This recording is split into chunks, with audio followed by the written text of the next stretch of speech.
हाँ तो नमस्कार प्यारे बच्चों। उम्मीद करता हूँ आप लोग सब बिल्कुल मस्त होंगे और आप लोगों का बोर्ड कक्षा में स्वागत है। ठीक है बच्चों। आप लोग बहुत प्यार दे रहे हो, बहुत अच्छा लग रहा है, दिल को बहुत सुकून मिल रहा है बच्चों।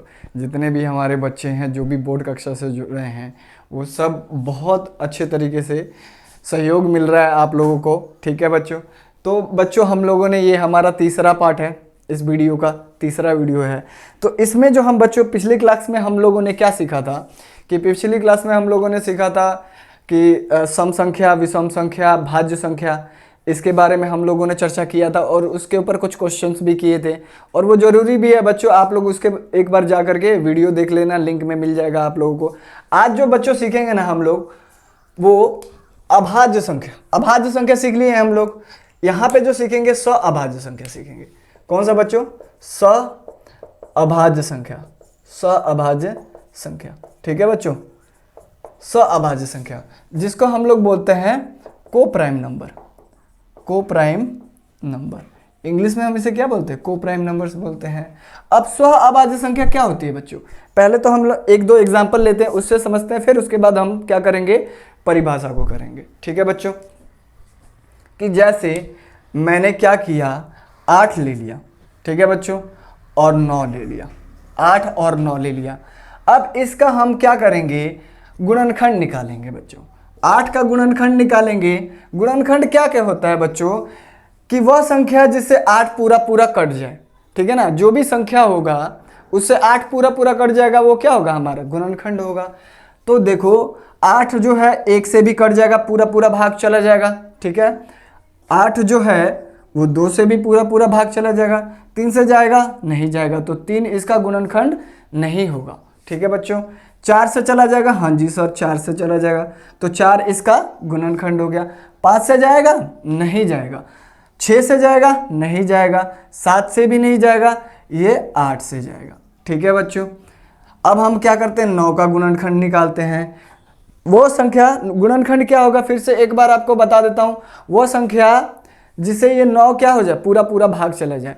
तो ये 9 जो है 1 से भी पूरा पूरा भाग चला जाएगा। ठीक है ना। और इसको देखोगे 3 से भी पूरा पूरा भाग चला जाएगा। और इसको देखोगे तो ये 9 से भी पूरा पूरा भाग चला जाएगा। एक तो हमने ए ले लिया। ठीक है बच्चों।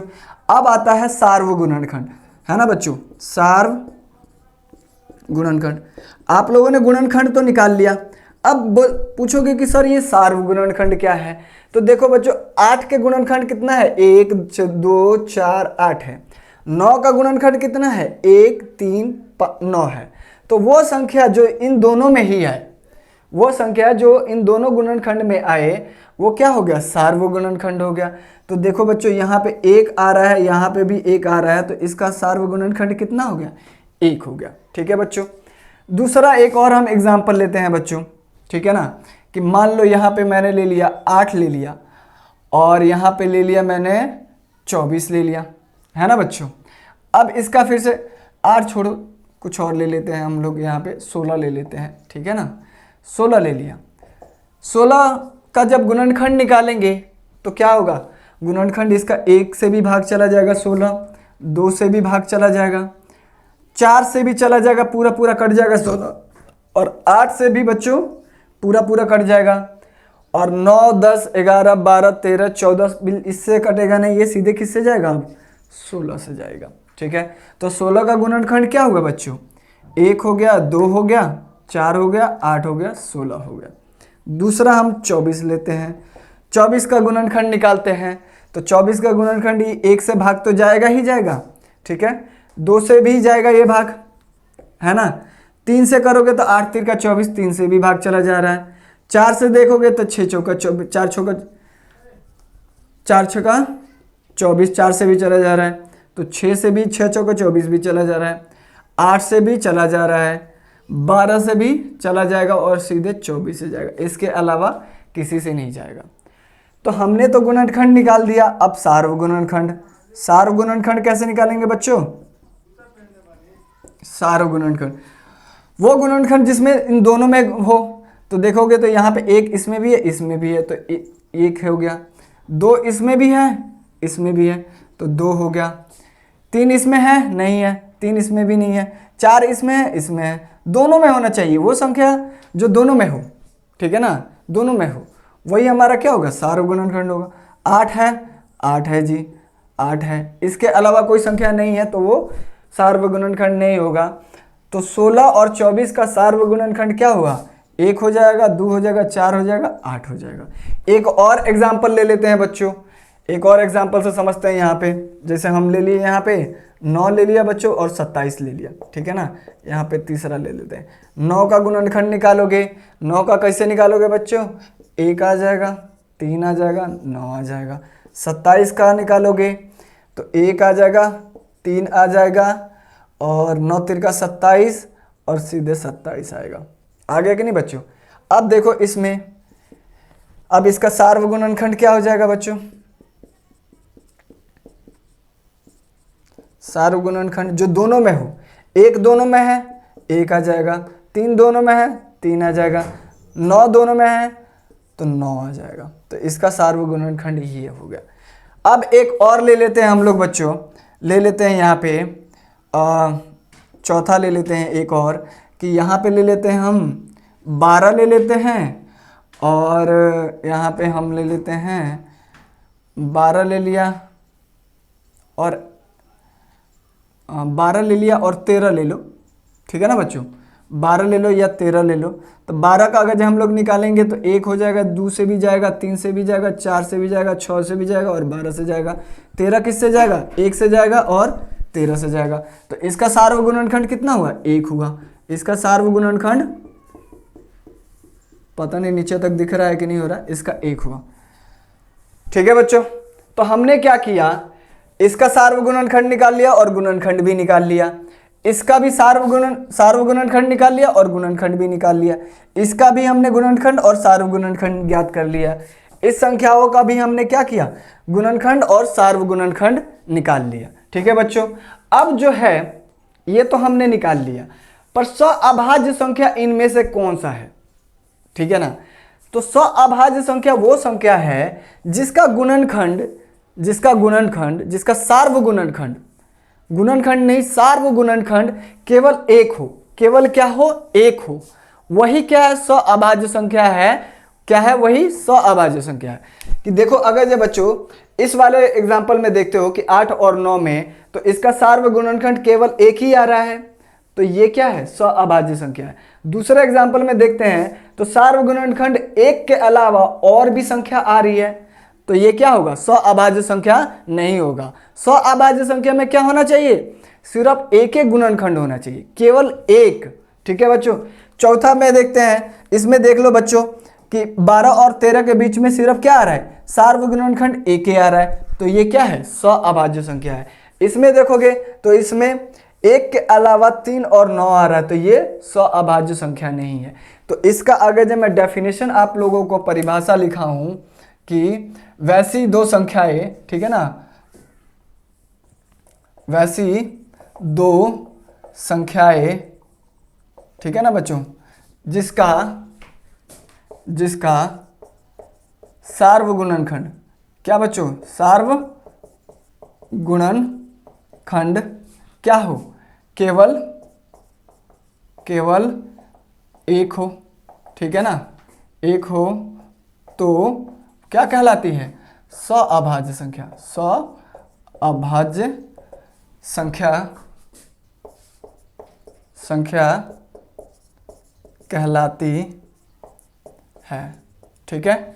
अब एग्जांपल में आप लोग इसको ले सकते हो, और हमारा एक किधर गया, एक ये हो गया। ये दो संख्याएं जो है वो, कि वैसी दो संख्या, कितनी संख्या होनी चाहिए, 2 संख्या होनी चाहिए बच्चों। कितनी संख्या होनी चाहिए, 2 संख्या है। वैसी 2 संख्याएं जिसका सार्वगुणनखंड क्या हो, केवल 1 हो, वही हमारा क्या है, सअभाज्य संख्या है। यानी 8 और 9 क्या है, सअभाज्य संख्या है, और 12 और 13 क्या है, सअभाज्य संख्या है।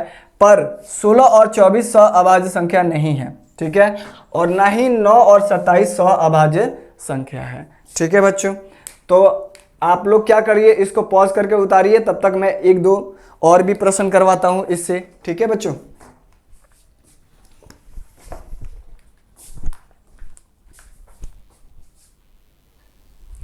हाँ बच्चों, तो प्रश्न नंबर बोल रहा है निम्नलिखित में 100 अभाज्य संख्या ज्ञात करें। निम्नलिखित में से यहाँ पे लिख देना, निम्नलिखित में से 100 अभाज्य संख्या ज्ञात करें। यानी हमें इनका बताना है कि कौन कौन सी संख्या 100 अभाज्य संख्या है, ठीक है ना।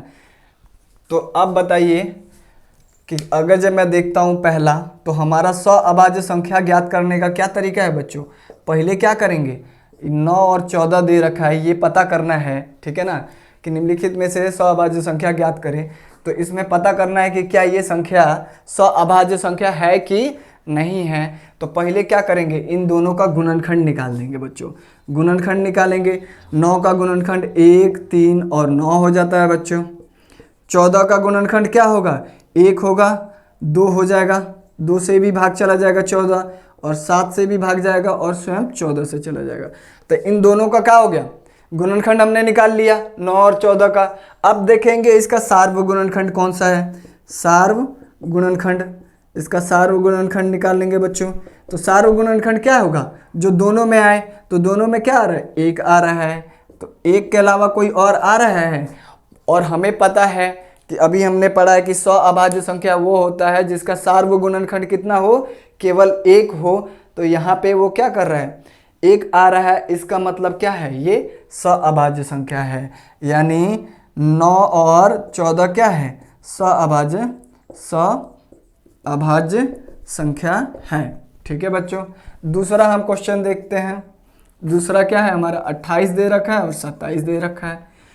वही तरीका है बच्चों, क्या करेंगे, सबसे पहले हम लोग निकाल देंगे इसका गुणनखंड निकालेंगे। तो 28 1 से भी भाग चला जाएगा, 2 से भी चला जाएगा, 4 से भी चला जाएगा, 7 से भी चला जाएगा, और 14 से भी जाएगा, है कि नहीं बच्चों, और स्वयं 28 से भी चल जाएगा, ठीक है।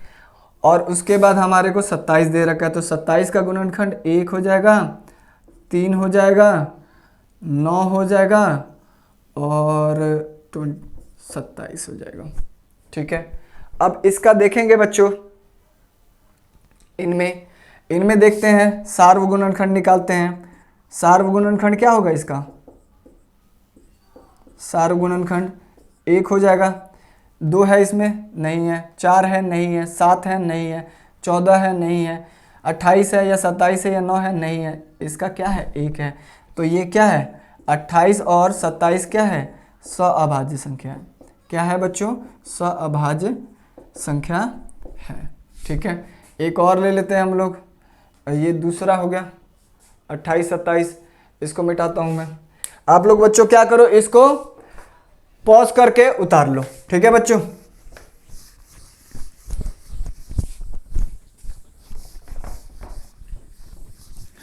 और अगर जो आप लोग कहिएगा ना कि सर आप क्या कीजिए सुनील सर, कि एक इस पे गुणनखंड पे, सार्वगुणनखंड पे एक वीडियो लेकर आ जाइए, तो मैं उसका भी वीडियो आप लोगों के लिए बना दूंगा बच्चों, ठीक है। उसका हम बिल्कुल डिटेल में पढ़ेंगे, ठीक है ना। आगे आने वाले जब हम HCF LCM इन सब चीज़ों को निकालेंगे ना, और अभाज्य गुणनखंड निकालेंगे, तो वहाँ पे हम बिल्कुल बारीकी से पढ़ेंगे, बिल्कुल विस्तार से पढ़ेंगे कि कैसे गुणनखंड आता है, क्या आता है, कैसे, इस सारी चीज़ हम लोग वहाँ पे डिस्कस करेंगे बच्चों। अब देखो तीसरा का क्वेश्चन हम लोग लेते हैं। तीसरा में क्या है, 20 है, 21 है। तो 20 का क्या हो जाएगा बच्चों, 1 से भी भाग चला जाता है, 2 से भी चला जाएगा, 4 से भी चला जाएगा, 5 से चला जाएगा, 10 से और 20 से। 21 किस से जाएगा, 1 से जाएगा, 3 से जाएगा, 7 से जाएगा, ठीक है ना। और इसके बाद किसी से जाएगा, नहीं जाएगा। तो इसका भी सार्वगुणनखंड कितना है, 1 है। तो क्या बोल सकते हैं इसका कि सार्वगुणनखंड क्या है, 1 है ना बच्चों। सार्वगुणनखंड क्या है, केवल 1 है। तो इस ये क्या है, 20 और 21 क्या है, 100 अभाज्य संख्या है, ठीक है। तीसरा, चौथा देखते हैं हम लोग बच्चों। फिर 20 है और 25 है। अब क्या ये दोनों 100 अभाज्य संख्या है, इसको जांचना है। तो क्या करेंगे, पहले गुणनखंड निकालेंगे, 1 2 4 5 10 और 20 से ये भाग चला जाएगा। 25 का निकालेंगे, 1 5 और 25, ठीक है बच्चों। अब इसका सार्वगुणनखंड क्या है, क्या आ रहा है,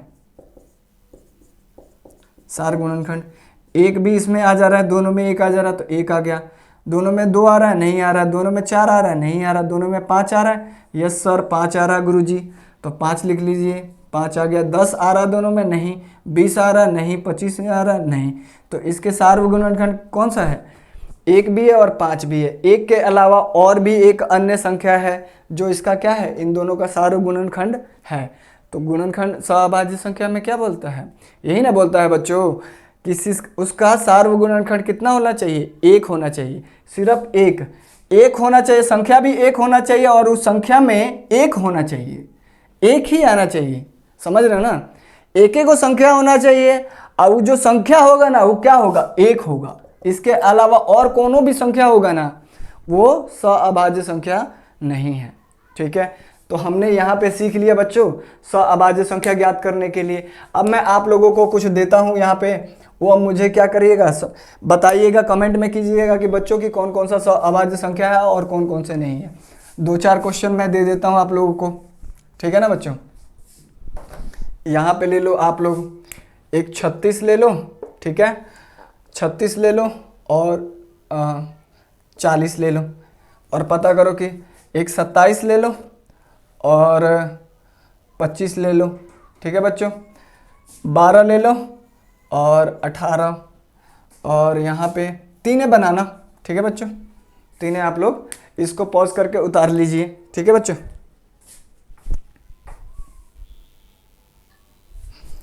ठीक है बच्चों, ठीक है, अब जो हम पढ़ेंगे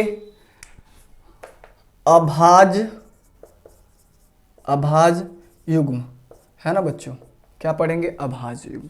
हम लोगों ने, आप लोगों को मैंने बताया था, मतलब मैंने आपको बताया था कि अगर जो 1 से लेके 10 तक का गिनती में, तो 2 3 4 5 6 7 8 9 और 10, इनमें से बताया था बच्चों कि अभाज्य संख्या कौन कौन सा है। 2 है हमारा अभाज्य संख्या, 3 है अभाज्य संख्या, 5 है अभाज्य संख्या, 7 है अभाज्य संख्या, इनमें से ये है। उसके बाद हम लेते हैं 11 12 13 14 15 16 17 18 19 और 20, इनमें से 11 कौन सा है, अभाज्य संख्या है, 13 भी हमारा क्या है, अभाज्य संख्या है, और 17 भी अभाज्य संख्या है और 19 भी अभाज्य संख्या है। ठीक है बच्चों, अब क्या करते हैं, इनमें से देखते हैं कि बच्चों 2 और 3 के बीच में, ये जो 2 अभाज्य संख्या है, 2 और 3, ये जो 2 अभाज्य संख्या, इनके बीच में कोई भी संख्या नहीं आ रहा है, तो इसको क्या करेंगे, इसको नहीं लेंगे, इसको छोड़ देते हैं, ठीक है ना। 3 और 5 को लेते हैं, 2 अभाज्य संख्या, 3 और 5 को लिया। अब 3 और 5 में, 3 और 5 के बीच में क्या आ रहा है, एक 4 आ जा रहा है, कि नहीं आ जा रहा है बच्चों। ठीक है, एक और एग्जाम्पल ले लेते हैं बच्चों, ठीक है, 5 और 7 लेके देखते हैं। 5 और 7 अभाज्य संख्या ले लिया, इनके बीच में क्या आ जा रहा है, 6 आ जा रहा है। एक और ले लेते हैं बच्चों हम लोग, तीसरा क्या ले लिया, 7 और 11 के बीच में, 7 दो संख्या है, 2 अभाज्य संख्या, 7 और 11 के बीच में कितने आ जा रहा है, 8 भी आ जा रहा है, 9 भी आ जा रहा है, 10 भी आ जा रहा है कि नहीं। तीसरा ले लेते हैं हम लोग बच्चों कि 11 और 13 के बीच में, 11 और 13 ले लिया, तो इनके बीच में कितना आ जाएगा बच्चों, एक 12 आ जाएगा, हाँ 12 आ गया। अब ले लेते हैं 13 और 17 के बीच में, 13 और 17 के बीच में एक से ज़्यादा आ जाएगा, है कि नहीं बच्चों। फिर ले लेते हैं, पांचवा ले लेते हैं, 17 और 19 ले लेते हैं, ये 2 अभाज्य संख्या ले लिया, और 17 और 19 के बीच में कितना है, एक ही संख्या है, ठीक है ना। अब देखो, वैसी संख्या छांट लेना है जिसके बीच में 2 अभाज्य संख्याओं के बीच में केवल एक संख्या है, ठीक है ना। 2 अभाज्य संख्या के बीच में केवल एक संख्या है, तो इसमें 2 अभाज्य संख्या के बीच में केवल एक संख्या आ रहा है, इस वाले में भी 2 अभाज्य संख्याओं के बीच में केवल एक संख्या आ रहा है, इसमें आ रहा है, इसमें नहीं आ रहा है। इसमें 2 अभाज्य संख्याओं के बीच में 3 को आ जा रहा था, इसको नहीं लेंगे। इसमें भी देखोगे तो 2 अभाज्य संख्या 11 और 13 के बीच में 12 आ जा रहा है, इसमें देखोगे तो इसमें नहीं आ रहा है, और 17 और 19 में देखोगे तो इसमें आ जा रहा है, ठीक है ना। अब ध्यान से देखना कि ये जो 2 अभाज्य संख्या के बीच में एक जो संख्या आ रहा है ना, ये संख्या जो 4 है, ये कौन सा संख्या है, ये भाज्य है कि नहीं बच्चों, कौन सा संख्या है, भाज्य संख्या है। फिर देखो इन दोनों संख्याओं के बीच में, दो अभाज्य संख्याओं के बीच में, 5 और 7 के बीच में जो एक संख्या आ रहा है वो कौन सा आ रहा है, 6 आ रहा है। और 6 भी कौन सा संख्या है, भाज्य संख्या है कि नहीं बच्चों, भाज्य संख्या है। इसको तो लेंगे ही नहीं, हमारा क्या आना चाहिए, दो अभाज्य संख्याओं के बीच में केवल एक एक संख्या आना चाहिए। तो ये तो इसमें तो 3 गो आ रहा, तो इसको तो लेंगे ही नहीं। अब इसमें भी 11 और 13 ये दो अभाज्य संख्या है और इनके बीच में एगो संख्या आ जा रहा है और ये भी क्या है, भाज्य है ना बच्चों। यहाँ पे भी देखोगे तो 13 और 17 दो अभाज्य संख्या है पर इनके बीच में बहुत सारे संख्या आ जा रहा है, तो हम इसको तो बिल्कुल नहीं लेंगे, है ना। यहाँ पे देखोगे 17 और 19 के बीच में एगो संख्या आ रहा है और ये भी संख्या क्या है, भाज्य है।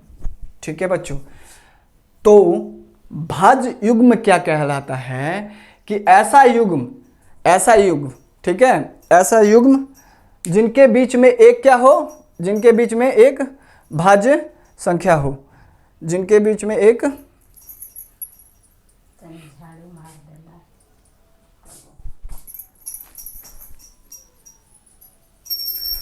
अब बच्चों माता जी आके पूजा करके जा रही है, ठीक है।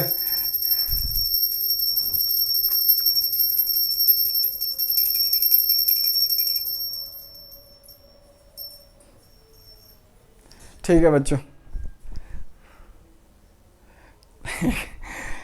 तो आप लोगों को समझ में आया कि 3 और 5 के बीच में एक एक अभाज्य संख्या आना चाहिए, ठीक है ना। तो ऐसा युग्म जिसके बीच, ऐसा अभाज्य संख्याओं का युग्म, ठीक है ना। जोड़ा क्या होता है, युग्म क्या होता है, सिर्फ दो संख्या का युग्म होता है। दो संख्या जब साथ में आए उसको युग्म बोलते हैं, ठीक है ना। तो लिखेंगे वैसी संख्या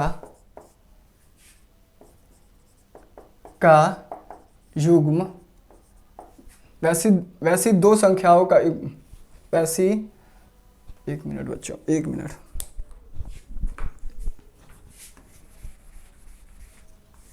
पानी आ गया है। अच्छा कोई बात नहीं, इसको करते हैं,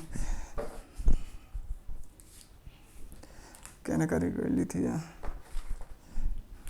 एक मिनट। हाँ बच्चों, तो थोड़ा सा इसको करता हूँ, पानी लग गया है हल्का सा यहाँ से।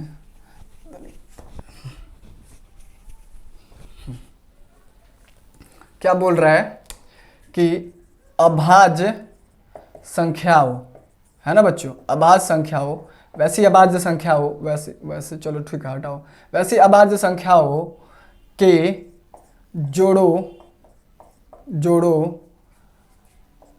को जिनके बीच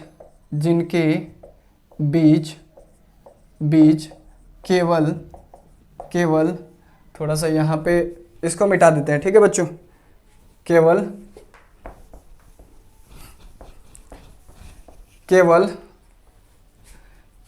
अच्छा छोड़ो, केवल एक भाज्य संख्या हो, केवल एक भाज्य संख्या हो, क्या कहलाता है, भाज्य युग्म कहलाता है, अभाज्य युग्म कहलाता है, सॉरी, अभाज्य युग्म कहलाता है, ठीक है। पानी चला गया था, ठीक है बच्चों, अभाज्य युग्म कहलाता है। तो देखो जोड़ो है, युग्म है 3 और 5, इनके बीच में केवल एक ही भाज्य संख्या आ रहा है ना। बोला अभाज्य संख्याओं के जोड़ो, अभाज्य संख्याओं के जोड़ों को जिनके बीच केवल एक भाज्य संख्या हो, केवल एक ही का हो, भाज्य संख्या हो, तो वो अभाज्य युग्म कहलाता है। अभी 3 और 5 दो अभाज्य संख्या, ये जोड़े हैं, युग्म है, इनके बीच में केवल एक ही भाज्य संख्या है, तो ये क्या है, अभाज्य युग्म है, ठीक है। उसी तरह 5 और 7 में देखोगे तो दोनों अभाज्य संख्या है, अभाज्य संख्या के जोड़े हैं जिनके बीच में केवल एक भाज्य संख्या है, ये भी क्या है, 7 और 11 अभाज्य संख्या का युग्म है, पर इनके बीच में कौगो है, 8, 9, 10, 3 गो भाज्य संख्या है, जिसमें क्या हो, सिर्फ केवल एक ही भाज्य संख्या हो। यहाँ पे तो 3 आ रहा है, तो ये नहीं होगा अभाज्य युग्म। इसमें देखोगे 11 और 13 के बीच में, इसमें भी कितना आ रहा है, एक एक भाज्य संख्या आ रहा है, ठीक है ना। 13 और 17 के बीच में देखोगे 13 और 17 अभाज्य संख्या है, इन दोनों का युग्म के आगे जो देखोगे तो 14, 15, 16 ये आ जा रहा है, तो ये क्या होगा, अभाज्य युग्म होगा, नहीं होगा। उसी तरह 17 और 19 देखोगे तो इसमें 18 आ जाएगा इसके बीच में, और 18 क्या है, भाज्य संख्या है ना बच्चों। तो ये क्या है, अभाज्य युग्म है, क्योंकि यही तो परिभाषा है इसकी। ठीक है बच्चों, 1 मिनट मिटका दूँ, नहीं इस पर पानी चला गया है, इसको आप लोग उतार लीजिएगा, क्या करिए पॉज करके उतार लीजिएगा। मम्मी आई है, पूजा करी है, तो जल होता है ना, जल छिड़कना होता है, तो वो जल छिड़की है, उनको पता भी नहीं था। चलिए कोई बात नहीं, हमारा धर्म ही यही है ना बच्चों।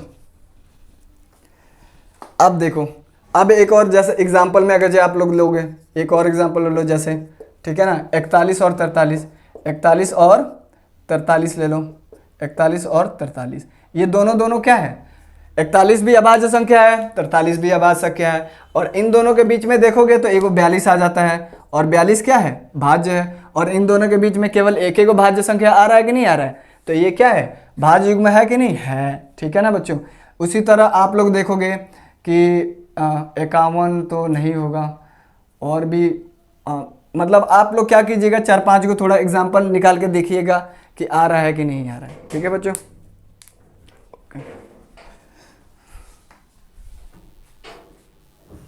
चलो बच्चों ठीक है, वो तो हमने अभाज्य युग्म में सीख लिया। अब सीखते हैं थोड़ा सा बच्चों, एक बार देख लेते हैं आरोही और अवरोही, आरोही आरोही और अवरोही।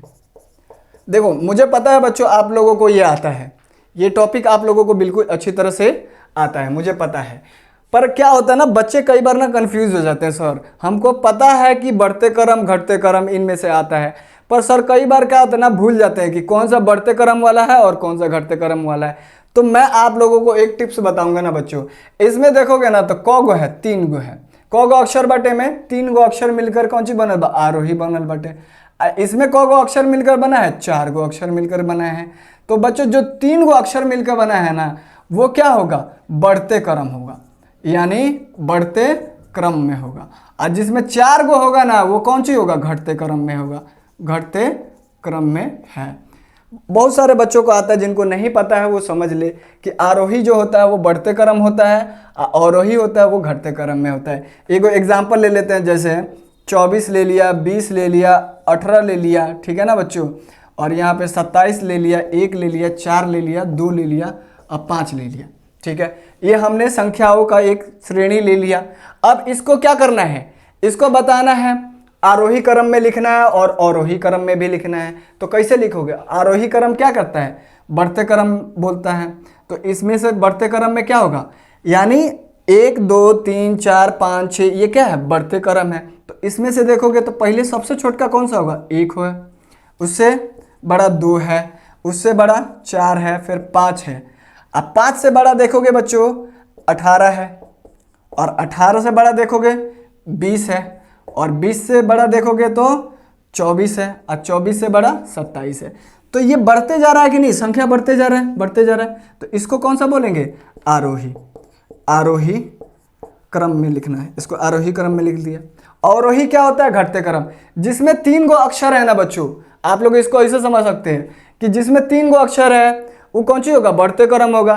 जो 4 गो अक्षर वाला है वो क्या होगा, घटते क्रम होगा। यानी घटते क्या होगा, ऊपर से लेके नीचे आना, ठीक है ना, तो घटते जाना है कि नहीं।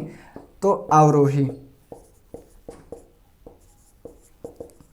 अवरोही क्रम में इसको लिखेंगे तो पहले क्या करेंगे, सबसे बड़का, फिर उससे छोटका, है ना बच्चों, फिर उससे छोटका, फिर उससे छोटा, फिर उससे छोटा, फिर उससे छोटा, फिर उससे छोटा, फिर इससे छोटा।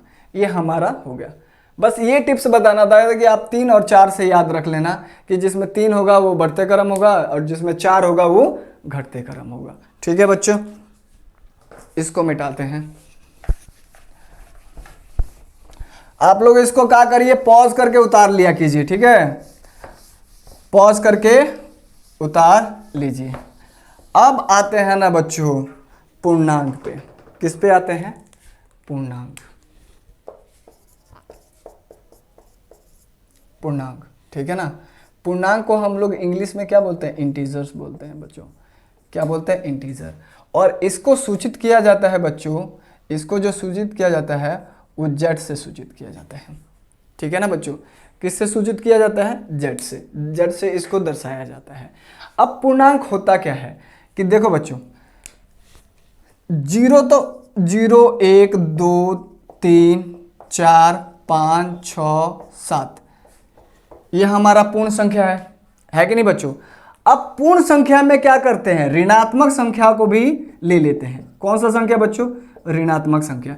ये सब क्या है? धनात्मक संख्या है। 1 2 3 4 5 6 7 8 9 10 ये क्या है? धनात्मक संख्या है। और अब क्या करते हैं कि धनात्मक संख्या ले लिए और ऋणात्मक संख्याओं को भी जोड़ लेते हैं। ठीक है ना, तो हमारा क्या बन जाता है? पूर्णांक बन जाता है बच्चों। यानी ये क्या है? पूर्णांक है। पूर्णांक में क्या होता है? जिसमें धनात्मक भी हो और ऋणात्मक भी हो। ठीक है ना, तो ये, और इसको किससे दर्शाते हैं? इसको दर्शाते हैं बच्चों हम लोग जेड से दर्शाते हैं। किससे दर्शाते हैं? जेड से दर्शाते हैं। तो बोलेंगे अब धनात्मक तथा ऋणात्मक संख्याओं का संग्रह, धनात्मक तथा ऋणात्मक संख्याओं का संग्रह पूर्णांक कहलाता है। जैसे हमने ले लिया ये वाला। ठीक है ना, z बराबर इशारा होगा। अब इसमें एक चीज और सीखते हैं बच्चों, ये तो हो गया धनात्मक और ये हो गया ऋणात्मक, पर ये जीरो क्या है? जीरो क्या है? जीरो ना तो धनात्मक है ना ही ऋणात्मक है। ठीक है ना, तो यहां पे मैं लिख दूंगा पूर्ण धनात्मक तथा ऋणात्मक पूर्ण ना। ठीक है ना, ठीक है कोई बात नहीं। हाँ यही है, धनात्मक तथा ऋणात्मक। ठीक है, तो जीरो क्या है बच्चों? शून्य जो है, यहाँ पे आप लोग शून्य देखोगे, शून्य जो है, शून्य यानी जीरो, ना तो ये क्या है? धनात्मक है, ना तो ये क्या है? धनात्मक है, धनात्मक संख्या है, और ना ही ये ऋणात्मक संख्या है। अगर जो आपको कोई पूछ देगा, अगर जो आपसे कोई पूछ देगा बच्चों कि बताइए कि जीरो कौन कौन सी संख्या है, जीरो क्या धनात्मक संख्या है, तो बोलना नहीं। जीरो क्या ऋणात्मक संख्या है, तो बोलना नहीं। जीरो ना तो धनात्मक है ना ही ऋणात्मक है। ठीक है बच्चों, बाकी ये चीज़ देख लेना आप लोग। इसमें एक चीज़ अब आते हैं ना, थोड़ा सा संख्या रेखा को समझ लेते हैं। इसी जगह हाथ लगे संख्या रेखा को भी समझ लेते हैं कि संख्या रेखा क्या होती है। संख्या रेखा, ठीक है ना, एक रेखा होती है जिसके ऊपर हम लोग क्या करते हैं? नंबर को दर्शाते हैं। ये हमारी रेखा होगी जिस पे हम क्या करेंगे? नंबर को दर्शाएंगे। तो सबसे बीच वाली को हम लोग जीरो मानते हैं। फिर जो दाईं तरफ बढ़ेंगे तो वो उस पर कौन सा होगा? धनात्मक संख्या आएगा, है ना। दाईं तरफ जब बढ़ेंगे, जीरो के दाईं तरफ क्या होगा? धनात्मक संख्या आएगा, 4 5 6 और ऐसे बढ़ते जाएगा। और जीरो के बाईं तरफ जितने चलते जाएंगे वो कौन सा हो जाएगा? ऋणात्मक संख्या आएगा। इसको ऋणात्मक संख्या पर, इस संख्या रेखा पर ऋणात्मक संख्या बाईं तरफ रखते चलेंगे। यही संख्या रेखा है। एक और चीज़ देख लेना बच्चों कि संख्या रेखा के जब बाईं तरफ चलते हैं, ठीक है ना बच्चों, बाईं तरफ यानी इस तरफ चलेंगे ना, तो संख्या का मान क्या होता है? घटता जाएगा। यानी देखो, अगर जो इस तरफ बढ़ रहे हैं, किस तरफ बढ़ रहे हैं? इस तरफ बढ़ रहे हैं। तो मान लो 6 से जब इस तरफ बढ़ा तो 5 आया, तो क्या हुआ? इसका मान घटा कि नहीं घटा? अब 5 आ गया, अब 5 से 4, तो क्या हो रहा है? मान घटता जा रहा है। वही अगर जो क्या करते हैं? दाईं तरफ बढ़ते हैं तो क्या होता है? मान इसका बढ़ता जाता है। संख्या का मान क्या होता है? बढ़ता जाता है। ठीक है बच्चों, यहां तक आप लोग सीख लिए। अब थोड़े से इसके कुछ प्रश्न कर लेते हैं।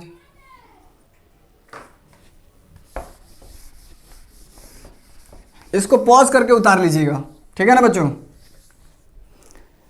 पॉज करके उतार लीजिएगा। अब एक प्रश्न इसमें से है कि बताइए कि सबसे कौन सी बच्चों? सबसे छोटी पूर्णांक संख्या ज्ञात करें, है ना बच्चों। यहाँ पे पूछ लिया है कि सबसे छोटी पूर्णांक संख्या ज्ञात करें। अब देखो बच्चों, यहाँ पे डॉट डॉट नहीं लगाए हैं, डॉट डॉट, ठीक है। यहाँ से जब हम बढ़ते हैं, जीरो से बढ़ते हैं, तो इधर इधर ये बढ़ता जा रहा है, और जीरो इसमें से जीरो सबसे छोटा है, पर यहाँ से देखोगे जब इधर बढ़ते हैं तो जीरो से भी छोटा आ रहा है, तो इधर भी संख्या क्या हो रहा है, बढ़ते जा रहा है, उधर भी संख्या बढ़ते जा रहा है, और इधर भी संख्या बढ़ते जा रहा है। तो ये जितनी संख्या है अनंत तक जा रही है। दाईं तरफ अगर जो हम बढ़ते जा रहे हैं तो अनंत तक जाती है, बाईं तरफ हम बढ़ते जाते हैं तो अनंत तक जाती है, इधर धनात्मक बढ़ती जाती है, इधर ऋणात्मक बढ़ती जाती है। तो क्या हम लोग इसमें सबसे छोटी संख्या ज्ञात कर सकते हैं?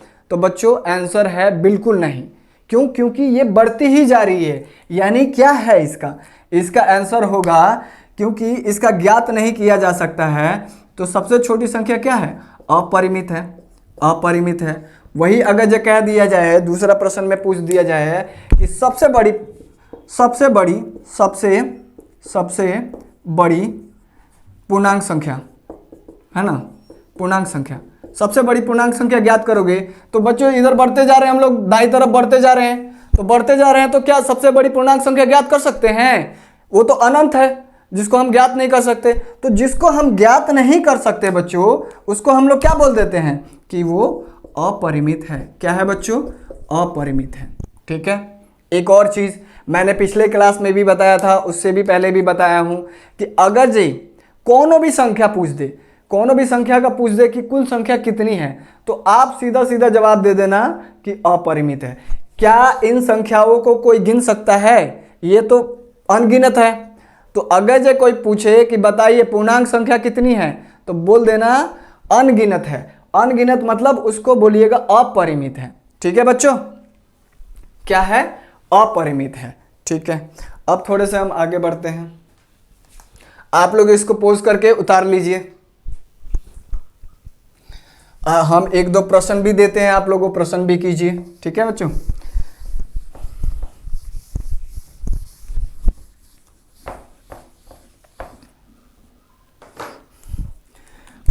प्रश्न नंबर 3 है, प्रश्न नंबर 3 है कि निम्नलिखित में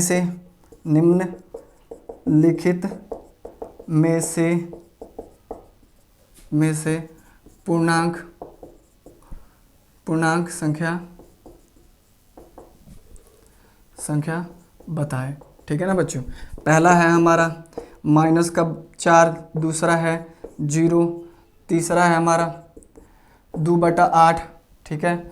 चौथा है हमारा 0.2, पांचवा है हमारा 9/2, छठा है हमारा कि 8। अब इनमें से बताना है बच्चों, निम्नलिखित में से पूर्णांक संख्या बताना है। अब आप देखोगे, इसमें देखोगे -4, तो -4 क्या है? एक ऋणात्मक संख्या है। तो पूर्णांक में ऋणात्मक संख्या आता है कि नहीं आता है? आता है सर। आप बोलोगे कि हाँ जी गुरुजी कि आता है, तो बोलोगे तो कि जो 4 है वो क्या है? पूर्णांक है। फिर देखोगे बच्चों, बोला है क्या 0 पूर्णांक संख्या है, तो जब इसकी संग्रह को देखोगे, पूर्णांक संख्या का कलेक्शन को देखोगे, तो उसमें 0 आ रहा है, तो बोलोगे हाँ जी गुरुजी आ रहा है। तो 0 हमारा क्या हो गया? पूर्णांक संख्या आ गया। फिर देखोगे 2/8, तो 2/8 कहीं दिखाई दे रहा है? नहीं दिखाई दे रहा है गुरुजी। जब नहीं दिखाई दे रहा है तो कहीं होगा? नहीं होगा। तो बोलिएगा गुरुजी ये नहीं होगा, ये पूर्णांक संख्या नहीं है। फिर यहाँ पे आते हैं चौथा नंबर पे। इसमें क्या है? दशमलव में है। तो क्या हमने दशमलव का जिक्र किया है, या संख्या रेखा देखे थे, या पूर्णांक संख्या का संग्रह देख रहे हैं? तो इसमें 0 दशमलव कुछ आ रहा है? नहीं आ रहा है। तो कहिएगा गुरुजी ये भी नहीं है। फिर यहाँ पे भी क्या है? बटा में है, तो बटा वाला भी नहीं है, क्योंकि हमने यहाँ पे किया था। छठा क्वेश्चन देखोगे, इसमें क्या बोल रहा है? क्या 8 पूर्णांक संख्या है बच्चों? तो बोलोगे हाँ जी गुरुजी। क्यों? क्योंकि 8 धनात्मक संख्या है, और धनात्मक तथा ऋणात्मक संख्याओं का संग्रह ही तो क्या कहलाता है? पूर्णांक कहलाता है। तो 8 धनात्मक संख्या है, तो हाँ जी गुरुजी ये क्या है? ये पूर्णांक है। ठीक है। अब हम करते हैं परिमेय संख्या, है ना बच्चों।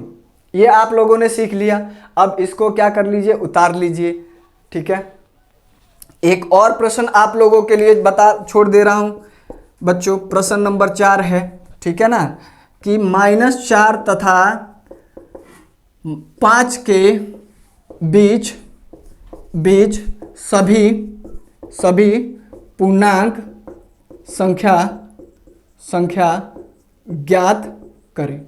है ना बच्चों, आप लोग कर लीजिएगा। ये मैं आप लोगों के लिए होमवर्क में दे दिया है। और बच्चों जब भी मैं होमवर्क में देता हूं ना, आप लोग क्या कीजिए, उसको कमेंट में लिख कर बताइए, ठीक है, ताकि मुझे पता लगे कि हाँ मेरे बच्चे पढ़ रहे हैं। ठीक है ना, जितने भी बच्चे हैं, जितने भी मुझे देख रहे हैं, जो भी हमारे बोर्ड कक्षा के साथ जुड़े हैं, जो भी सुनील सर के साथ जुड़े हैं, जो भी सुनील सर से पढ़ रहे हैं, वो पता लगे कि हाँ बच्चे पढ़ रहे हैं। और बच्चों एक और चीज़ भी लिखिए कि आप लोग कहाँ कहाँ से हैं, उससे मुझे पता लगता है ना कि हाँ मेरे बच्चे जो है यहाँ से मुझे देख रहे हैं, यहाँ से वो अपना सहयोग दे रहे हैं। है ना बच्चों। और बच्चों अगर जब ये वीडियो पसंद आ रहा है, आपको मेरा पढ़ाना पसंद आ रहा है, तो सब्सक्राइब कर दीजिएगा, ताकि आप लोगों के साथ हम लोग क्या करें, मतलब जुड़े रहें और आपकी सेवा हम करते रहें। ठीक है ना बच्चों, तो ये कर लीजिए। जब तक मैं इसको उतार लेता हूँ, आप पॉज करके इसको छाप लीजिए। क्या कर लीजिए, छाप लीजिए। ठीक है, पॉज कर दो तो सुनो। हाँ तो बच्चों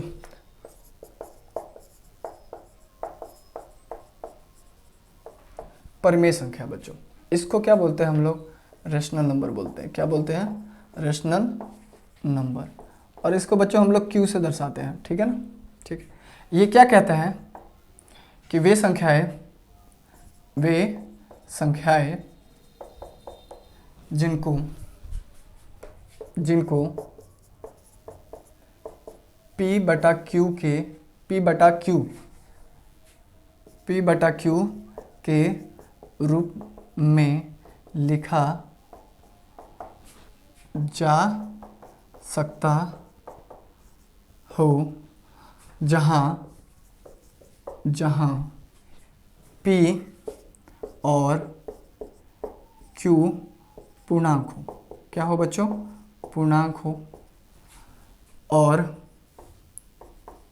और हमारा Q 0 के बराबर ना हो, और Q 0 ना हो, परिमेय संख्या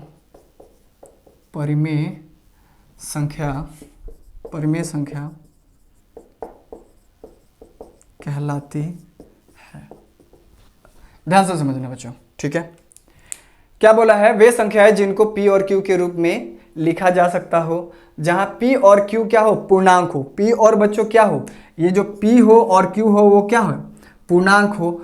और Q कभी भी 0 ना हो, Q कभी भी 0 के बराबर ना हो, परिमेय संख्या कहलाती है। जैसे अगर जब मान लो, जैसे अगर जब मैं कहूँ कि 1/2, तो P 1 क्या है, पूर्णांक है, 2 भी क्या है, पूर्णांक है। तो P और Q के रूप में हमने लिख दिया कि नहीं लिख दिया, 1/2 को P Q के रूप में लिख दिया, तो ये क्या है, एक हमारा परिमेय संख्या है। अगर जब मैं कहूँ 3/5, 3 भी हमारा क्या है, पूर्णांक है, यानी 3 यहाँ पे P का रूप है और Q क्या है, 5 है, तो 3 भी पूर्णांक है और 5 भी पूर्णांक है कि नहीं बच्चों। तो ये क्या है, एक परिमेय संख्या है। अगर जब मैं लिखूँ 8/10, है ना, तो 8/10 भी, 8 भी क्या है, पूर्णांक संख्या है, और 10 भी क्या है, पूर्णांक संख्या है ना। और इसको पी क्यू के रूप में लिख दिया हमने, बटा के रूप में लिख दिया, पी क्यू के रूप में लिख दिया, तो ये हमारा क्या है, पूर्णांक है, सॉरी परिमेय संख्या है। अगर जो यहीं पे 4/5 लिख देते हैं, ये भी हमारा क्या है, पूर्णांक है। पर यहाँ पे एक चीज और बताया है बच्चों कि Q हमारा कभी भी 0 के बराबर नहीं होगा, यानी पी क्यू जो है हमारा, अगर जब हम किसी को लिखते हैं 4/0, ठीक है, 4/0 लिखते हैं, यानी Q को हमने क्या मान लिया, 0 मान लिया, तो क्या ये परिमेय संख्या है, तो बोलोगे बच्चों नहीं है, क्योंकि हमें साफ साफ लिखा गया है कि Q बराबर कभी भी 0 नहीं होगा, है ना बच्चों। कभी भी, कभी भी 0, जो हर है ना वो कभी भी 0 नहीं होगा। कहने का मतलब ये है कि हर कभी भी 0 नहीं होगा। Q, P और Q क्या है, पूर्णांक तो है, पूर्णांक में क्या आता है, 0 आता है, पर 0 को छोड़ करके, 0 एक अपवाद है, यहाँ पे 0 क्या है, एक अपवाद है, 0 को नहीं लेना है। तो जब भी बटा में 0 आ जाए, जैसे 5/0 आ जाए, तो ये बोल देना कि सर ये परिमेय संख्या नहीं है, गुरुजी ये परिमेय संख्या नहीं है। अगर जो किसी ने पूछ दिया तो बोलना कि गुरुजी ने हमारे बताया था, कि सुनील सर ने हमें बताया था कि Q बराबर कभी भी 0 नहीं होगा बच्चा, Q बराबर कभी भी 0 नहीं होगा। हमने बोर्ड कक्षा में पढ़ा है कि q बराबर कभी भी 0 नहीं होगा, है ना बच्चों। तो यहाँ पे ये कभी भी परिमेय संख्या नहीं होगा, आप लोग ये ध्यान में रखिएगा। आप अगर जब बोला जाए ये 1/2 3/2 ये सब के सब क्या है, परिमेय संख्या है, सब के सब क्या है, परिमेय संख्या है। अब हमने सारे संख्याओं को पढ़ लिया, है ना बच्चों। यहाँ पे मैं थोड़ा सा, आप लोग क्या करते हैं, पॉज करके इसको उतार लीजिए, परिभाषा भी उतार लीजिए और एग्जाम्पल भी उतार लीजिए, ठीक है ना, और वो जो चीज़ सीखा है वो भी सीख लीजिए। अब मैं थोड़ा सा एक रिवीजन दे देता हूँ ताकि चीज़ें थोड़ी सी क्लियर हो जाए कि हमने अभी तक जो संख्या है उसमें क्या क्या पढ़ लिया है ना बच्चों। क्योंकि हमें उसमें बहुत सारे क्वेश्चन करने हैं, उससे क्या करने हैं, बहुत सारे क्वेश्चन अभी करने हैं और वो एग्जाम में पूछता है बच्चों, ये बात ध्यान रखना है, ये 10th के एग्जाम में बहुत बार पूछता है। अभी तक हमने बच्चों क्या क्या पढ़ लिया है कि प्राकृत संख्या पढ़ लिया है, प्राकृत संख्या, ठीक है बच्चों। उसके बाद हमने क्या पढ़ लिया है, प्राकृत संख्या पढ़ लिया। मोदी जाओ तो जाओ जाओ जाओ, पढ़ा रहे हैं, अरे आओ आओ दिखा दो। ये मेरा छोटा सा भाई है मोदी, ठीक है, अभी बर्फ झोंकने आया है, देखिए एक वो इधर आ, ये भी है, ठीक है, ये एक ये रहा जाओ जाओ, कितने प्यारे बच्चे जाइए आप लोग। बच्चों से ना बड़ा लगाव है मेरा, बहुत ज़्यादा, बर्फ झोंकने आए थे हमको प्राकृत संख्या हम लोगों ने पढ़ लिया बच्चों। फिर उसके बाद हमने पूर्ण संख्या भी पढ़ लिया अभी तक, है ना बच्चों। उसके बाद हमने पूर्णांक भी पढ़ा, पूर्णांक संख्या भी पढ़ लिया और फिर परिमेय संख्या भी, है ना, परिमेय संख्या भी पढ़ लिया। ये तीनों पढ़ लिया, प्राकृत संख्या, पूर्ण संख्या, पूर्णांक और परिमेय संख्या भी पढ़ लिया, है ना बच्चों। ये सबके आप लोगों ने पढ़ लिया। अब देखो, अब इससे ना बहुत सारा क्वेश्चंस आप लोगों को एग्जाम में पूछेगा और इस गोले से, ये जो मैंने वृत्त बनाया है, इस गोले से मैं आपको कम से कम 10 से 12 को क्वेश्चन हल करना सिखा दूंगा। आप देखोगे कि पूर्ण संख्या के गोला जो है, पूर्ण संख्या के गोला जो है, पूर्ण संख्या के गोले में प्राकृत संख्या आ रहा है कि नहीं। पूर्ण संख्या के गोले में प्राकृत संख्या आ रहा है तो पूछेगा प्रश्न, अगर जब पूछेगा कि क्या क्या क्या क्या सभी प्राकृत संख्या पूर्ण संख्या है, पूर्ण संख्या है। तो आप लोग क्या करना बच्चों, देख लेना, इस गोले से समझना कि पूर्ण संख्या के गोले में, यानी पूर्ण संख्या के गोले में तो पूर्ण संख्या आएगा, जितना भी संख्या पूर्ण संख्या होगा उसमें आएगा। अब पूर्ण संख्या के गोले में कौन सा आ रहा है, प्राकृत संख्या आ रहा है। तो बोलना हाँ जी सर कि सभी प्राकृत संख्या पूर्ण संख्या होगा, क्योंकि वो किस में आ रहा है, पूर्ण संख्या के गोले में आ रहा है। तो बोलना आंसर में क्या होगा बच्चों कि हाँ जी गुरुजी, कौन सी होगा कि हाँ, कि सभी प्राकृत संख्या, हाँ सभी प्राकृत संख्या पूर्ण संख्या है। क्या है, पूर्ण संख्या है, ठीक है बच्चों। अब एक और क्वेश्चन पूछता है कि क्या सभी पूर्ण संख्या, प्रश्न नंबर 2, आप लोग देखो प्रश्न नंबर 2 में क्या पूछ रहा है, क्या सभी पूर्ण संख्या प्राकृत संख्या है, क्या सभी पूर्ण संख्या प्राकृत संख्या है। सभी के सभी प्राकृत संख्या हमारा कहां से स्टार्ट होता है, 1 2 3 4 5 6 7, और पूर्ण संख्या कहां से स्टार्ट होता है, 0 से स्टार्ट होता है। तो क्या सभी पूर्ण संख्या प्राकृत संख्या है, नहीं, क्योंकि प्राकृत संख्या 1 से स्टार्ट होता है और पूर्ण संख्या के संग्रह में 0 भी आ जाता है। तो सभी पूर्ण संख्या प्राकृत संख्या नहीं होगा। और इस गोले से भी समझ सकते हो कि प्राकृत संख्या का गोला पूर्ण संख्या के गोले में आ रहा है, ना कि पूर्ण संख्या का गोला प्राकृत संख्या के गोले में आ रहा है ना बच्चों। यहां से भी आप समझ सकते हो। अगर जो वहां से नहीं पता होगा तो इस गोले से आप लोग ऐसे क्वेश्चन को हल कर सकते हो। तो देखो, क्या पूर्ण संख्या प्राकृत संख्या के गोले में आ रहा है, नहीं आ रहा है। तो सभी पूर्ण संख्या प्राकृत संख्या नहीं होगा, पर सभी प्राकृत संख्या पूर्ण संख्या होगा। तो आप लोग लिखिएगा, नहीं गुरुजी, नहीं, गुरुजी ने बताया था कि सभी पूर्ण संख्या प्राकृत संख्या नहीं है, नहीं है। दूगो क्वेश्चन बना लिए हम लोग बच्चों। अब प्रश्न नंबर 3 पे चलते हैं। प्रश्न नंबर 3 पे बच्चों, प्रश्न नंबर 3 में क्या कहता है? कहता है कि क्या सभी पूर्णांक संख्या, सभी पूर्णांक संख्या, क्या सभी, यहां से 3 गो क्वेश्चन बनेगा। क्या सभी पूर्णांक, ना पूर्णांक छोड़ो, क्या सभी प्राकृत संख्या पूर्णांक है, पूछा है क्या सभी प्राकृत संख्या पूर्णांक है? तो आप देखोगे कि पूर्णांक संख्या का गोला है, ये जो पूर्णांक संख्या का गोला है, इसमें प्राकृत संख्या आ रहा है कि नहीं आ रहा है? आ रहा है कि नहीं आ रहा है? और अगर जो आप देखोगे कि हमारा क्या होता है कि 0 होता है, 1 2 3 4 और बढ़ता जाता है इधर का -1 -2 -3। तो इसमें देख रहे हो, जब ये संख्या लिख दिया, ये पूर्णांक संख्या है, ये पूर्णांक संख्या का कलेक्शन है। तो ये जो संख्या है 1 2 3 4 5 6, वो जो बढ़ता जा रहा है, ये प्राकृत संख्या है कि नहीं है? तो ये पूर्णांक संख्या के संग्रह में आ रहा है कि नहीं आ रहा? आ रहा है। तो बोलेंगे हाँ जी गुरुजी कि सारा प्राकृत संख्या क्या है? पूर्णांक है। और इस गोले से भी समझ सकते हैं कि ये गोले में, पूर्णांक संख्या गोले में प्राकृत संख्या आ रहा है, तो सीधे आंसर मारेंगे। क्या मारेंगे? सीधे आंसर मारेंगे कि हाँ जी गुरुजी कि इसका क्या है, कि ये बोलेंगे कि हाँ सर, हाँ सर, सुनील सर ने बताया है। कौन से सर ने बताया है बच्चों? सुनील सर ने बताया है कि हाँ सर कि सारा प्राकृत संख्या पूर्णांक होगा। यहाँ पे आप लोग लिख देना हाँ सर, सारा प्राकृत संख्या, सभी प्राकृत संख्या, यहाँ पे लिख देते हैं संख्या क्या है? पूर्णांक है ना बच्चों? क्या है? पूर्णांक है। ठीक है।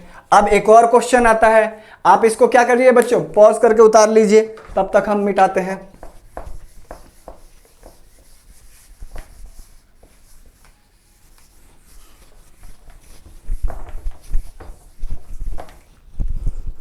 अब एक और क्वेश्चन आता है कि प्रश्न नंबर 4 में बोलता है क्या सभी पूर्ण संख्या पूर्णांक संख्या है। तो देखो बच्चों, पूर्णांक संख्या के गोले में पूर्ण संख्या आ रहा है, तो बोलोगे हाँ जी सर, हाँ सर कि सभी जो है, सभी क्या है? पूर्ण संख्या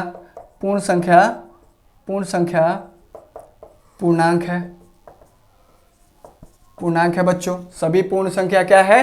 पूर्णांक है। ठीक है बच्चों, राइटिंग जो है ना, ये थोड़ा सा आप लोग देख लीजिएगा, क्योंकि हमें क्या है, हमें थोड़ा सा वीडियो का लेंथ कम करना होता है, इसलिए थोड़ा हाथ जल्दी चलाना होता है। और क्योंकि ये थोड़ा सा YouTube का एल्गोरिदम का इथी है, तो उसके वजह से तो थोड़ा सा सही रहे हैं। आप लोग भी थोड़ा बोल भी रहा हूँ तो आप लोगों को समझ में आ जा रहा है। ठीक है, एक और प्रश्न लेते हैं हम लोग। प्रश्न नंबर 5 है। अब प्रश्न नंबर 5 में क्या बोल रहा है कि प्रश्न नंबर 5 में बोल रहा है, अब इसका उल्टा करते हैं कि सारी पूर्णांक संख्या, क्या सभी पूर्णांक, कौन सा बच्चों? पूर्णांक संख्या प्राकृत संख्या है। तो आप कहोगे कि गुरुजी कि ये तो हम समझ रहे हैं कि पूर्णांक संख्या के गोले में प्राकृत संख्या तो आ रहा है, पर प्राकृत संख्या के गोले में पूर्णांक संख्या आ रहा है? नहीं आ रहा है। तो बिल्कुल क्या होगा? नहीं होगा। तो क्या होगा आंसर में? नहीं गुरुजी, नहीं होगा। क्या बोल देना? नहीं होगा कि सभी पूर्णांक संख्या प्राकृत संख्या नहीं होगा। यहाँ पे देखोगे तो प्राकृत संख्या 1 2 3 4 5 6 है ना, तो इधर 0 भी तो आ रहा है, माइनस में भी आ रहा है, ऋणात्मक भी तो आ रहा है। तो क्या सभी प्राकृत संख्या पूर्णांक होगा? नहीं होगा। क्या सभी पूर्ण संख्या पूर्णांक होगा? तो भी बोलोगे सर नहीं होगा। क्यों नहीं होगा? क्योंकि पूर्ण संख्या 0 से स्टार्ट होता है और 1 2 3 बढ़ता है, उसमें ऋणात्मक संख्या नहीं आती है। तो पूर्णांक में तो माइनस में आ रहा है, ऋणात्मक भी आ रहा है। तो क्या सभी पूर्ण संख्या पूर्णांक संख्या होगा? न सभी पूर्णांक संख्या पूर्ण संख्या होगा? नहीं होगा, कि उसमें ऋणात्मक भी तो आ जा रहा है ना। तो सभी पूर्णांक संख्या पूर्ण संख्या तो नहीं होगा। तो बोलोगे नहीं सर कि सभी पूर्णांक संख्या पूर्ण संख्या नहीं होगा। ठीक है ना। यहाँ पे अगर जब मैं लिख देता हूँ मैं क्वेश्चन वो, है ना बच्चों। लिख देता हूं, प्रश्न नंबर 6 लिख देता हूं। क्या क्या सभी पूर्णांक संख्या, कौन सा बच्चों, पूर्णांक संख्या पूर्ण संख्या है, पूर्ण संख्या है? तो आप बोलोगे नहीं गुरुजी, आंसर हमारा होगा नहीं गुरुजी, नहीं है, सभी पूर्णांक संख्या पूर्ण संख्या नहीं है। समझ में आया बच्चों। अब आते हैं परिमेय संख्या पे। अब परिमेय संख्या के गोले में ना बच्चों सब आ जा रहा है, प्राकृतिक संख्या भी आ जा रहा है, पूर्ण संख्या भी आ जा रहा है और पूर्णांक भी आ जा रहा है। तो कहेंगे ना कि सभी प्राकृतिक संख्या क्या होगा, परिमेय संख्या होगा। सभी प्राकृतिक संख्या क्या होगा, परिमेय संख्या होगा। सभी पूर्ण संख्या परिमेय संख्या होगा। सभी पूर्णांक संख्या परिमेय संख्या होगा। समझ में आया ना बच्चों कि जितना कुछ ले लेंगे हम यहाँ पे। अगर जब मैं प्रश्न इसको मिटाता हूं मैं थोड़ा, कि गुरुजी कौन नंबर क्वेश्चन था, चलो ठीक है प्रश्न नंबर हटाओ, हम लोग इस पे करते हैं। कहिएगा गुरुजी कि परिमेय संख्या के गोले में सभी संख्याओं के गोले आ जा रहे हैं। तो मैं अगर जो प्रश्न करता हूं, क्या करता हूं बच्चों, प्रश्न करता हूं क्या सभी प्राकृतिक संख्या परिमेय संख्या है, परिमेय संख्या है? तो बोलोगे यस गुरुजी। क्या बोलोगे, यस गुरुजी। आंसर होगा हमारा, हल होगा हाँ गुरुजी, कि सभी प्राकृतिक संख्या परिमेय संख्या है। क्यों परिमेय संख्या है, क्यों परिमेय संख्या है? क्योंकि परिमेय संख्या के गोले में प्राकृतिक संख्या आ जा रहा है। ठीक है, फिर एक और प्रश्न लेंगे हम, पूछेंगे उसमें क्या पूछेंगे, क्या सभी पूर्ण संख्या, कौन सा संख्या बच्चों, पूर्ण संख्या, कौन सा संख्या, पूर्ण संख्या परिमेय संख्या है? क्या परिमेय संख्या है? तो आप बोलोगे हाँ जी गुरुजी कि सभी पूर्ण संख्या परिमेय संख्या है। क्यों है? क्योंकि परिमेय संख्या के गोले में पूर्ण संख्या आ जा रहा है। तो बोलोगे हाँ जी गुरुजी कि सभी क्या होगा, सभी पूर्ण संख्या परिमेय संख्या होगा। एक और प्रश्न लेते हैं, क्या सभी पूर्णांक संख्या, ठीक है ना, क्या सभी पूर्णांक संख्या परिमेय संख्या है, परिमेय संख्या है? तो यहाँ पे भी आप लोग क्या बोलोगे गुरुजी, सॉरी गुरुजी कह रहे हैं, आप लोग क्या बोलोगे, हल हमारा है, हल क्या है, हल है हाँ सर कि सभी पूर्णांक संख्या क्या है, परिमेय संख्या है, क्योंकि परिमेय संख्या के गोले में आ जा रहा है। ये बात समझ में आ गया।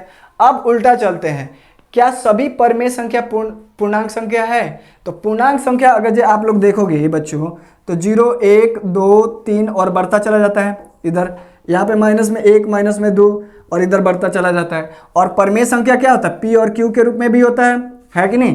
तो माना कि सारा पूर्णांक संख्या परिमेय संख्या तो है, पर परिमेय संख्या का भी तो एक अपना रूप है जिसको हम P Q के रूप में लिखते हैं। तो इसमें बताओ P और Q के रूप में कौन ऐसा संख्या आ रहा है, कौन ऐसा संख्या आ रहा है? नहीं आ रहा है। क्या पूर्ण संख्या में P और Q के रूप में बटा में कौन संख्या है? पूर्ण संख्या कौन बटा में संख्या होता है? नहीं होता। 0 1 2 3 4 5 से स्टार्ट चलता है।